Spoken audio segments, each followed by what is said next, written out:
Para mí es verdaderamente un honor el cerrar esta serie de actividades que hemos venido realizando a lo largo de todo el año lectivo 2010, con ocasión de cumplirse 50 años de la publicación de esa obra fabulosa que es Los Fundamentos de la Libertad.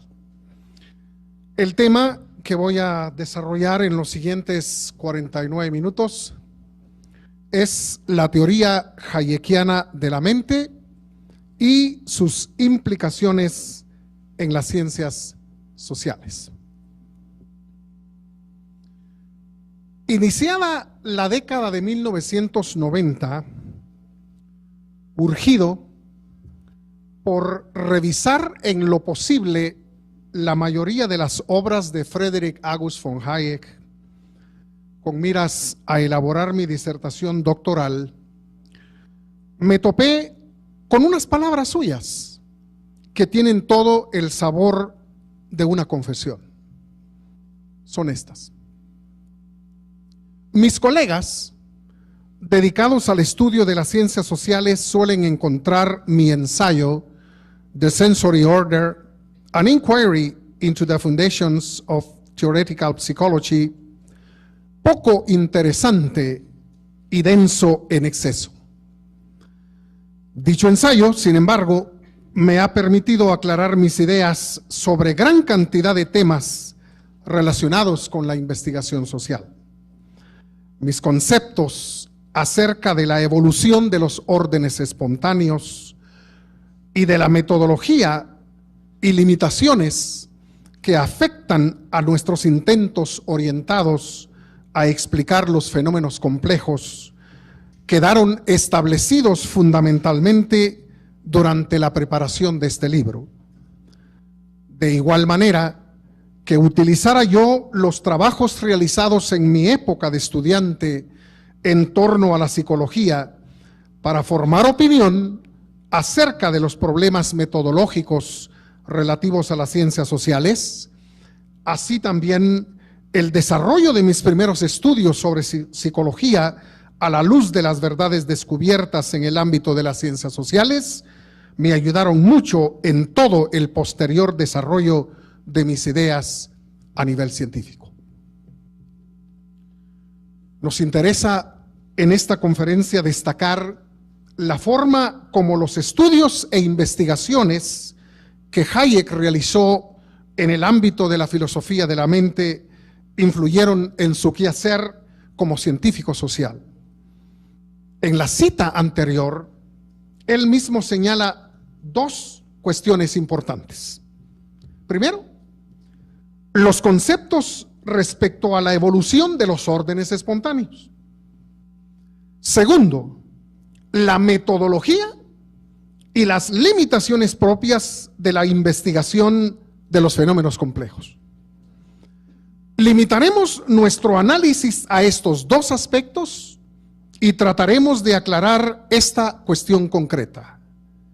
¿Cómo las investigaciones sobre el cerebro y la mente influyeron en la teoría hayekiana de los órdenes espontáneos y en su propuesta metodológica para tratar con los fenómenos complejos? Dejaremos de lado la discusión que se ha tenido durante décadas respecto a si las ciencias sociales deben aceptar o no respuestas basadas en otras disciplinas, en este caso provenientes de la psicología. Como se sabe, la postura que afirma que los fenómenos sociales son fenómenos que se explican en base a la psique humana ha adoptado dos formas. La que se basa en la psicología introspectiva, en la cual el conocimiento de las motivaciones y las creencias de las personas basta para abordar los hechos sociales. Y la del conductismo, con su actitud reacia a explicar el comportamiento a partir de los hechos mentales.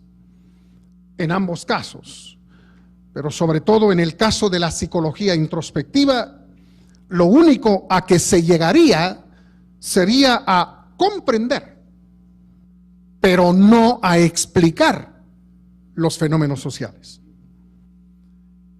Esta limitación de quedar sin circunscrita a la comprensión es también propia de la hermenéutica y de la fenomenología.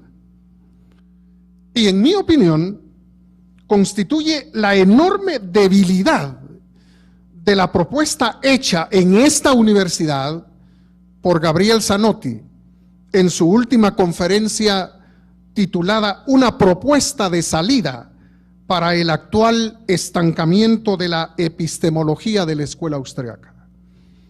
Pues Zanotti propone la fenomenología para hacer avanzar la discusión sobre el método en la escuela austriaca.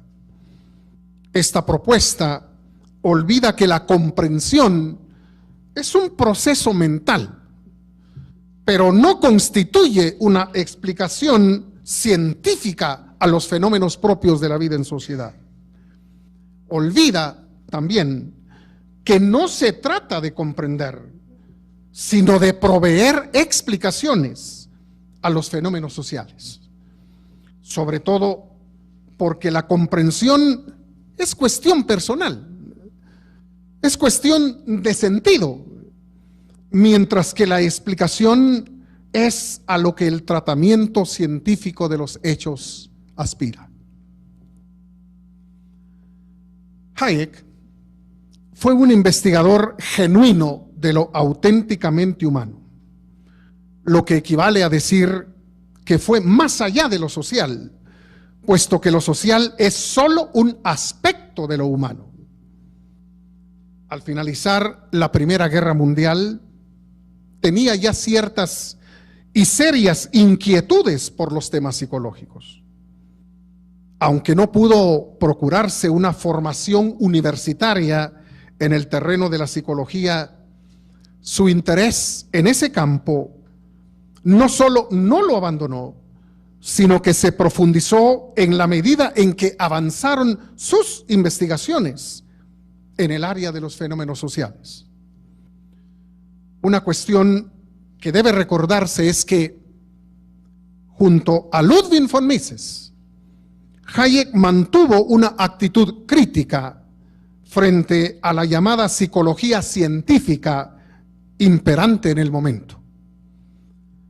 Desarrollada en el siglo XIX, la psicología científica dejó a un lado el problema de la mente y se enfocó en la conducta, además de impulsar mediciones en un supuesto abordaje empírico de la inteligencia. El problema con esta psicología fue haber abandonado el problema cognitivo y mantener un particular desprecio por los estudios denominados teóricos o especulativos.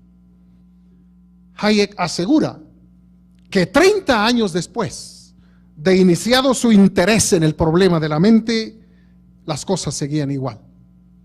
Cito a Hayek. 30 años después, examinando la literatura psicológica moderna, descubrí con gran sorpresa que el problema específico por el que me había interesado permanecía más o menos en el mismo estado en que se encontraba cuando me ocupé de él por primera vez. Parece, si no es demasiado presuntuoso para un profano sugerirlo, como si la escasa atención prestada a uno de los problemas básicos de la psicología fuera el resultado del predominio que, durante este periodo, ejerció un planteamiento demasiado empírico y el excesivo desprecio hacia la especulación. Y Ludwig von Mises, por su parte, había señalado lo inadecuado de la aplicación del análisis positivista a lo auténticamente humano. Esa constituye la hipótesis central de su obra Teoría e Historia de 1957. Hayek asegura que sus propuestas teóricas sobre la mente humana lo llevaron a establecer las limitaciones con las que nos enfrentamos al estudiar fenómenos altamente complejos. Limitaciones que afectan también, por supuesto, el abordaje metodológico para tratar dichos fenómenos. La idea de los fenómenos complejos se hace necesaria en la medida en que nos alejamos de la materia inerte, de lo inanimado, y nos aventuramos en el ámbito de lo animado. Pero sobre todo cuando tocamos estas tres esferas: la de la vida humana, la de la vida en sociedad y la de la vida de la mente. Aunque al lego le parezca que los problemas y los fenómenos del aspecto material del universo son muy oscuros y difíciles, la verdad es que, aunque posean un grado importante de dificultad y complejidad, resultan en último análisis sencillos y fáciles en comparación con lo que ocurre en la mente, en la vida y en la sociedad. Al ocuparse Hayek de los fenómenos mentales, ingresó a un mundo que necesitaba de intuiciones guía que señalaran un camino a seguir diferente del positivismo dominante en Viena en las primeras décadas del siglo anterior. Efectivamente, las geniales intuiciones hayekianas sentaron las bases para el avance en las exploraciones sobre el cerebro que constituyen el día de hoy lugares comunes en los laboratorios de neurociencias del mundo entero. Al intentar explicar cómo se forma en nuestro organismo una réplica del mundo exterior que encaja perfectamente con él, al que llama, con las advertencias del caso, modelo o mapa, Hayek colocó en el camino correcto las investigaciones sobre el cerebro y la mente. Alejado de las simplezas con las cuales los filósofos habían tratado el problema mente-mundo, yo realidad, Hayek llegó a proponer que en algún sitio del sistema nervioso, creía que quizás en la corteza cerebral, ha de existir un correlativo que estructural y funcionalmente tenga una relación isomórfica con ese modelo, mapa o réplica de la realidad. Eso lo llevó a conseguir tanto a la mente y al cerebro como dos redes cuyos elementos y cuyo orden coinciden perfectamente, con la diferencia de que una está integrada por sensaciones y la otra por conjuntos de neuronas. De este modo, el orden sensorial tiene correspondencia con la organización de la corteza. En su búsqueda de explicaciones, Hayek le concedió enorme importancia a la conectividad entre las neuronas, por un lado, y a las relaciones entre lo que guardamos en la memoria nerviosa y lo que nuestras terminales receptoras, que son los sentidos, nos hacen percibir del entorno. Parece no haber nada, pero nada, en la operación de nuestra mente que no encuentre su base en la conectividad y en la relación. Es a este aporte a lo que Joaquín Fuster denomina el giro copernicano que Hayek impuso a la psicología. Cito a Fuster: es en el poder de la combinación, a saber, de la relación, donde Hayek encuentra la clave de la percepción y por lo tanto del orden sensorial. Lo hace forzando a la psicología a dar un giro copernicano. Allí es donde Hayek encuentra el fulcro para su giro copernicano en la evolución de la especie y del individuo. Es por ello que el nombre que Hayek prefiere para la mente humana es el de aparato clasificatorio, pues en efecto su función esencial es la de clasificar objetos, clasificar sensaciones, clasificar percepciones, clasificar acciones, clasificar relaciones entre estímulos y, por supuesto, la de reclasificar todo ello en la medida en que se presentan nuevos estímulos o experiencias que amplíen la memoria nerviosa.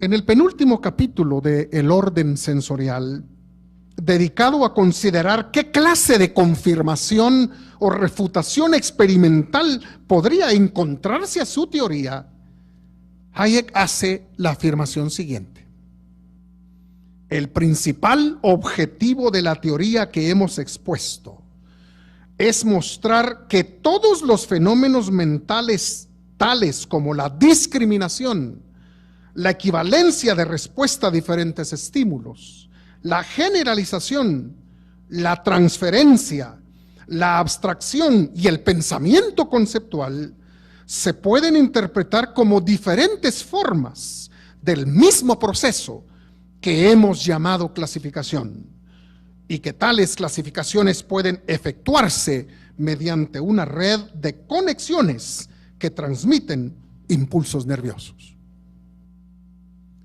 En efecto, años después de la publicación de El orden sensorial, se descubría por la vía experimental la organización de la corteza cerebral que Hayek sospechaba, y se confirmaba la enorme plasticidad de las relaciones neuronales tan importante para la memoria y el aprendizaje. La confirmación de la teoría hayekiana llegó al descubrirse la complicada y dinámica conectividad existente entre la corteza cerebral, lo cual es en la actualidad el basamento neurobiológico de la propuesta hecha por Hayek. Es por ello que, citando de nuevo a Joaquín Fuster, tenemos que aceptar que es verdaderamente asombroso que su autor, en medio de la ignorancia que existía en la primera mitad del siglo XX acerca de la organización anatómica y fisiológica de la corteza, intuyera con tal clarividencia lo que se descubrió en la segunda mitad del siglo. En neurociencia cognitiva, como en otros campos del saber humano, el genio de Hayek está justamente en el haber anticipado con perspicacia lo que se verificaría muchos años después de haberlo él enunciado a nivel teórico. Ahora bien, ¿cómo se explica el proceso gracias al cual se va conformando el orden neural? ¿Cómo se explica la conectividad de probabilidades infinitas propia del orden sensorial? ¿Cómo se organizan las redes cognitivas y de qué manera se asocian e intersectan en ellas los millones de neuronas para proveernos una representación multimodal de los objetos? ¿Cómo se relaciona el orden neural con el orden sensorial? En el capítulo segundo del orden sensorial, Hayek afirma que no basta con explicar unas cualidades o actividades sensoriales en función de otras, pues así se caería en un círculo vicioso. Es imprescindible, afirma, encontrar una explicación válida a todo el conjunto del orden mental. Al referirse a la explicación que va a ensayar, aclara lo siguiente: cuando decimos que ofrecemos una explicación, esta no es otra cosa que una explicación del principio mediante el cual se producen los fenómenos del tipo en cuestión. Por dicha explicación del principio, entenderemos provisionalmente, dice, una explicación que no solo se limita a demostrar que tales o tales acciones caen dentro del campo de las acciones físicas conocidas, o que fenómenos físicos conocidos producen efectos similares, sino que también pretende demostrar que, aunque seamos capaces de explicar el carácter general de los procesos en acto, las operaciones de estos procesos pueden ser tan complicados en los detalles que su plena explicación permanecerá siempre más allá del poder de la mente humana. Y más adelante justifica la explicación del principio diciendo que no solo es cuestión del estado de la ciencia psicológica y neuropsicológica del momento, sino que, agrega, también reside en el hecho de que parece que existen razones que harían absolutamente imposible para un hombre llegar a una plena explicación de sus procesos de pensamiento, dado que esta concepción implica, como esperamos demostrar, una contradicción. Ya en el subtítulo de su obra psicológica, Hayek anuncia qué tipo de trabajo es el que está haciendo.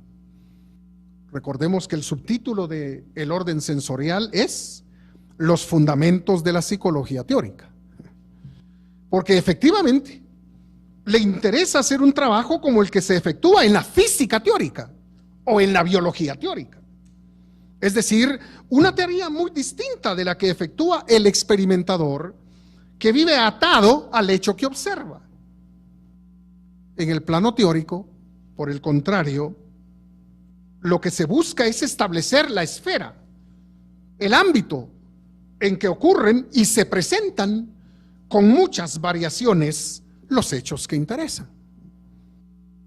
Ahora bien, la explicación del principio no solo es la única posible, por cuestiones del enorme número de variables que se tendría que manejar, también es la única, porque en el caso de la mente, esta tendría que tener un grado mayor de complejidad que el que tiene para poder explicar lo que en ella ocurre, lo cual, como lo ha señalado Hayek, resulta en una total contradicción y en un absurdo. Cito literalmente a Hayek: si esto es así, quiere decirse que ningún agente explicativo puede nunca explicar objetos de su misma clase o de su mismo grado de complejidad, y que por tanto el cerebro humano nunca podrá explicar completamente sus propias operaciones. Y páginas más adelante señala tajantemente que la idea de una mente que se explica a sí misma es una contradicción lógica, un absurdo en el sentido literal de la palabra, y el resultado del prejuicio según el cual debemos ser capaces de tratar los acontecimientos mentales del mismo modo en que tratamos los acontecimientos físicos. Como lo señala en la cita con la que abrimos esta conferencia, Hayek descubre que hay serias limitaciones al tratamiento que le podemos dar a los fenómenos mentales. Nos limita el número de variables involucradas. Nos limita la naturaleza misma del orden sensorial. Y nos limita el hecho de que aún cuando se trata de fenómenos ligados a lo físico, no pueden ser tratados como tratamos lo físico en general. El rechazo que Hayek manifiesta por la denominada sociología del conocimiento se debe a la pretensión inherente a dicha disciplina de querer reducir lo mental a cuestiones materiales, que es lo que Hayek demuestra que no es posible. La última oración con la que concluye el orden sensorial es esta: aún sabiendo que el género de acontecimientos mentales que experimentamos puede ser producto de las mismas fuerzas que operan en el resto de la naturaleza, jamás seremos capaces de establecer a qué eventos físicos particulares corresponde un evento mental particular. La propuesta hayekiana de que la explicación del principio constituye la única explicación plausible en el ámbito de los fenómenos mentales ha resultado igualmente fructífera en el terreno de la vida en sociedad, pues al igual que el aparato clasificatorio, la vida en sociedad es un todo verdaderamente complejo. La noción de complejidad ha invadido el campo de diversas ciencias, obligando a que se efectúen cambios importantes en la epistemología científica. Un ejemplo de ello lo constituye la obra del Premio Nobel de Química 1977, el belga Ilya Prigogine.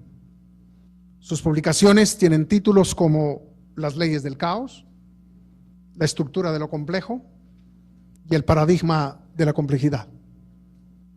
Alejado de la física racionalista, matemática, Prigogine enfatiza que los sistemas complejos, como la vida, son capaces de autoorganizarse dependiendo para ello de la compleja interacción entre la multiplicidad de sus componentes.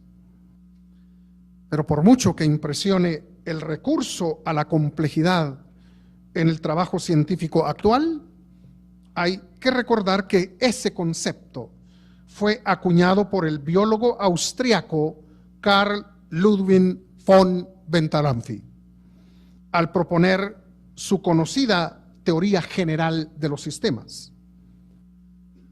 El principio básico de la teoría de Benthalamphy es que el funcionamiento y la estructura de un sistema biológico no dependen de las características de sus componentes, sino de las relaciones que se den entre esos componentes. Es decir, lo que importa en un sistema es la organización de los componentes. Eso es exactamente lo que Hayek afirma sobre la mente y el cerebro.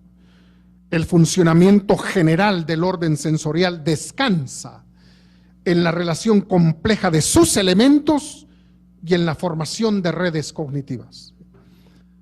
Todo esto posibilitado por la generación de relaciones entre las neuronas, links, como les llama Hayek, contactos, como les llamó Ramón y Cajal, o sinapsis entre las neuronas, como se les llama hoy. Para aquellos fenómenos de carácter complejo, como los que ocurren en el orden sensorial, digamos la atención, la percepción, la memoria, el pensamiento abstracto, el lenguaje, la formulación de planes, etc., Hayek no encontró otra explicación que la que él ha denominado explicación del principio. Esta clase de explicación no tiene que ver con los detalles o los acontecimientos concretos, sino más bien, digámoslo así, con el marco dentro del cual los acontecimientos ocurren. La explicación del principio tampoco nos permite establecer qué es lo que podemos esperar, sino lo que no podemos esperar. Agreguemos que tampoco nos permite tener un control sobre lo que acontecerá. En una sola palabra, la explicación del principio revela los límites a los cuales nuestra capacidad cognitiva se encuentra atada.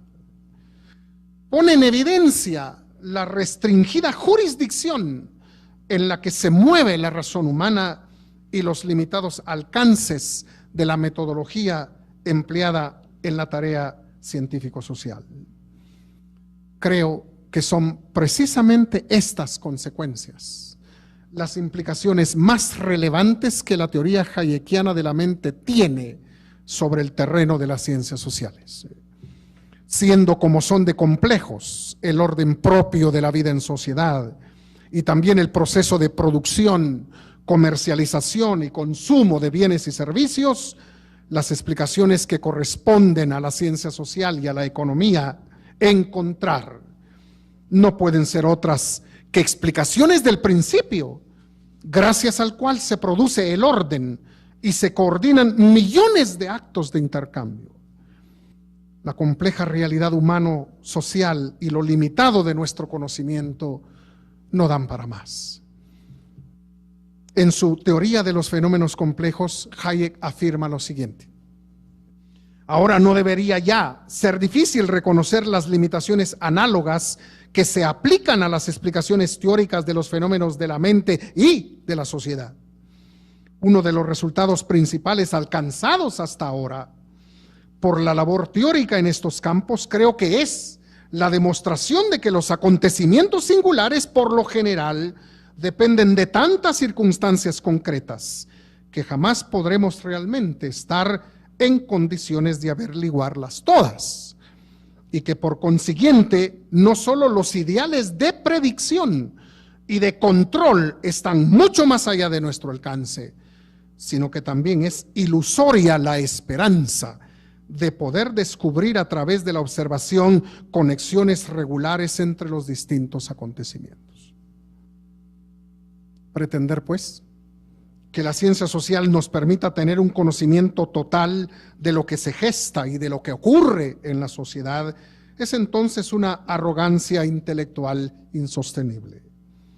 Por el contrario, adquirir conciencia de la complejidad cuantitativa y cualitativa de los fenómenos sociales debe conducir a una actitud diferente.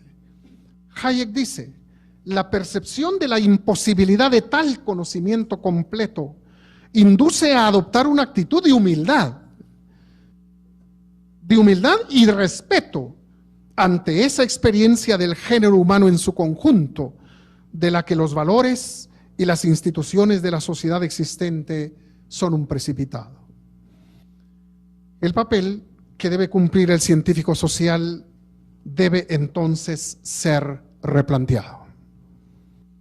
No se trata de controlar o dirigir las relaciones de cooperación entre los hombres. Tampoco consiste en promover el aparecimiento de ciertos resultados considerados deseables. Si el científico social se encuentra ante fenómenos de elevada complejidad, lo que le corresponde es propiciar las circunstancias favorables para que el principio gracias al cual funcione el orden y la cooperación opere, aunque no pueda controlar el resultado final.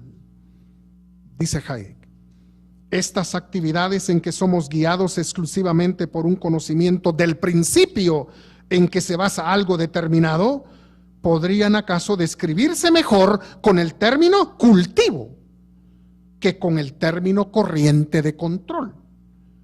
Cultivo en el sentido en que el campesino o el jardinero cultiva sus plantas, cuando solo conoce y puede controlar algunas circunstancias determinantes, y en el sentido en que el sabio legislador o estadista tratará probablemente de cultivar más que de controlar las fuerzas del proceso social. Pero a la luz de las ideas hayekianas, también se coloca en su debido sitio algunos instrumentos metodológicos como la matemática y la estadística. Aunque estos instrumentos son los únicos reconocidos por algunos economistas en la actualidad, resultan verdaderamente inútiles en el análisis de las estructuras complejas autosustentantes. Sirven, eso sí, cuando se trata de relaciones entre variables limitadas en número y además constantes. Pero el orden tremendamente complejo, autosustentante, que genera la división del trabajo y que da lugar a integrar y coordinar los esfuerzos de millones de seres humanos que no se conocen, opera merced a principios imposible de reducir a lo matemático o estadístico. El orden que corresponde al fenómeno de la cooperación basada en la división del trabajo se autogenera, se autosustenta y se autorrestaura gracias a un proceso permanente de generación, transmisión y adaptación de conocimiento o información. Este tipo de conocimiento que los estudiosos de la filosofía y de la ciencia social siguen sin entender, se basa a su vez en la variación constante de las circunstancias. Dice Hayek, para abordar debidamente el análisis de la actividad económica de los grandes agregados de la población, es necesario hacer referencia a un modo de ininterrumpido flujo de hechos que constantemente deben ser adaptados a la evolución de circunstancias que solo en mínima proporción conoce cada uno de los agentes que en el proceso intervienen. Es la naturaleza de los fenómenos complejos lo que establece límites a nuestro conocimiento y al método empleado para su examen. Se trata de sistemas o configuraciones en permanente cambio, en los cuales la información también está variando. Cada uno de los elementos vive inmerso en una adaptación constante y dinámica. La idea, dice Hayek, de que resulte posible descubrir dentro de estas estructuras relaciones cuantitativas constantes mediante la observación del comportamiento de determinados agregados o promedios, es hoy en día el obstáculo que en mayor medida impide la adecuada comprensión de estos fenómenos complejos. Los problemas con los que tiene que enfrentarse la explicación de estas estructuras nada tiene que ver con las leyes de los grandes números. Y concluye, desgraciadamente, las técnicas de este tipo de investigación se aprenden con relativa facilidad, lo que sitúa en puestos de responsabilidad docente a personas que en realidad poco entienden lo que se está investigando, con lo que sus esfuerzos se suelen confundir con lo que es verdadera ciencia. No cabe duda, entonces, que las intuiciones guía que Hayek tuvo al abordar los problemas del orden sensorial lo condujeron a establecer la forma de tratar los fenómenos propios de la vida en sociedad y a descubrir los límites insalvables inherentes a la metodología de las ciencias sociales. Gracias.